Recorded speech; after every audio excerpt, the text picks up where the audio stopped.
Selamat pagi. Terimalah firman Tuhan untuk kita hari ini. Untuk itu marilah kita terlebih dahulu berdoa. Kasih karunia dan damai sejahtera yang dari Allah Bapa dan dari anaknya Yesus Kristus menyertai hati dan pikiranmu. Amin. Firman Tuhan dari kitab Yeremia pasal pertama ayat 17. Tetapi engkau ini, baiklah engkau bersiap, bangkitlah dan sampaikanlah kepada mereka segala yang kuperintahkan kepadamu. Janganlah gentar terhadap mereka, supaya jangan aku menggentarkan engkau di depan mereka. Demikian firman Tuhan. Bapak Ibu, kaulah muda yang Tuhan kasihi, pernahkah saudara merasa takut menghadapi tugas besar yang Tuhan berikan? Mungkin itu adalah tugas untuk mengampuni seseorang yang telah melukai hati kita. Atau saudara merasa Tuhan memanggil untuk memulai pelayanan baru di gereja, tetapi merasa tidak punya kemampuan. Bisa juga saudara dipanggil untuk memperbaiki hubungan keluarga, menghadapi masalah keuangan, atau bersaksi tentang iman di tempat kerja. Kadang-kadang tugas-tugas seperti ini merasa terlalu berat, membuat kita bertanya, apakah saya mampu? Atau bagaimana jika saya gagal? Oleh karena itu yang pertama, bersiap untuk panggilan Tuhan. Tuhan berkata bersiaplah. Ini bukan berarti kita harus menunggu menjadi sempurna dulu. Bersiap berarti menyelaraskan diri dengan Tuhan agar siap menjalankan panggilannya. Persiapan melibatkan 3 hal utama: berdoa dengan tekun, karena doa adalah sumber kekuatan rohani kita. Mempelajari firman Tuhan. Firman Tuhan memberikan arahan dan kekuatan dalam setiap situasi. Tekun dalam tanggung jawab. Meskipun tugas yang Tuhan berikan terasa berat, kita harus tetap setia melakukannya. Ingat, Tuhan tidak mencari orang yang sudah sempurna. Ia mencari orang yang mau dipersiapkan dan taat. Yang kedua, bangkit dan bertindak dengan iman. Setelah bersiap, Tuhan berkata, bangkitlah. Persiapan tanpa tindakan tidak akan membawa hasil.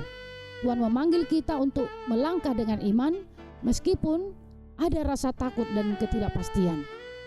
Seringkali kita tahu apa yang Tuhan inginkan dari kita, tetapi kita menunda-nunda karena takut akan kegagalan. Namun Tuhan tidak pernah memanggil kita tanpa memberi penyertanya. Ketika Musa merasa tidak mampu memimpin bangsa Israel, Tuhan berkata kepadanya, aku akan menyertai engkau. Pak Budi, seorang pedagang sayur di pasar, merasa takut kehilangan pelanggan karena memilih berbisnis dengan jujur. Namun dengan iman ia tetap setia pada prinsip kejujuran. Keteguhannya akhirnya membuat banyak pelanggan menghormatinya sebagai pedagang yang dapat dipercaya. Tuhan berkata kepada kita, bangkitlah, beranilah melangkah, dan percayalah bahwa aku menyertai setiap langkahmu. Yang ketiga, jangan gentar terhadap tantangan. Tuhan memberi peringatan kepada Yeremia, janganlah gentar. Mengapa? Karena ketakutan bisa menjadi penghalang terbesar dalam menjalankan panggilan Tuhan. Kita takut ditolak, takut gagal, atau takut akan pendapat orang lain. Ingatlah, Tuhan memberikan kepada kita roh yang berbeda. Dalam 2 Timotius 1 ayat 7 tertulis, Allah memberikan kepada kita bukan roh ketakutan, melainkan roh kekuatan, kasih, dan ketertiban.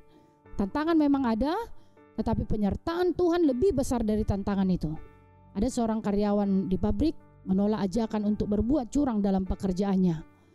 Keputusannya membuatnya dikucilkan oleh beberapa rekan kerja. Namun seiring waktu, keteguhan Pak Anto ini membawa perubahan positif di tempat kerjanya. Tuhan berkata, jangan gentar. Aku akan memberikan kekuatan yang kau perlukan untuk setiap tantangan. Kita pun dipanggil untuk tekun dalam menjalankan tugas dari Tuhan.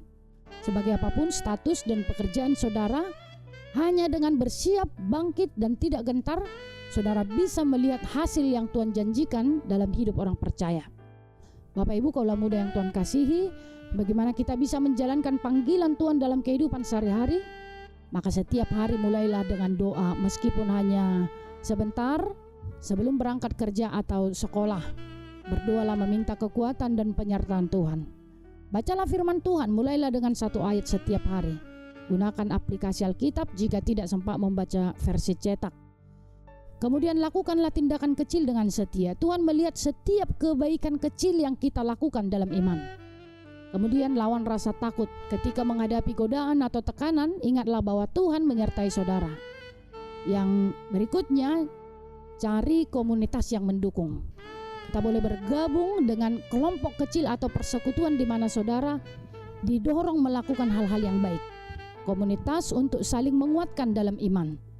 Di sana Tuhan akan menyertai saudara setiap saat. Amin.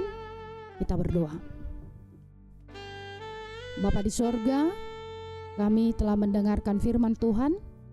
Kiranya Engkau mampukan kami untuk melakukan yang terbaik dalam kehidupan ini, sehingga kami bukan hanya sebagai pendengar, tapi kami boleh menjadi pelaku firman Tuhan.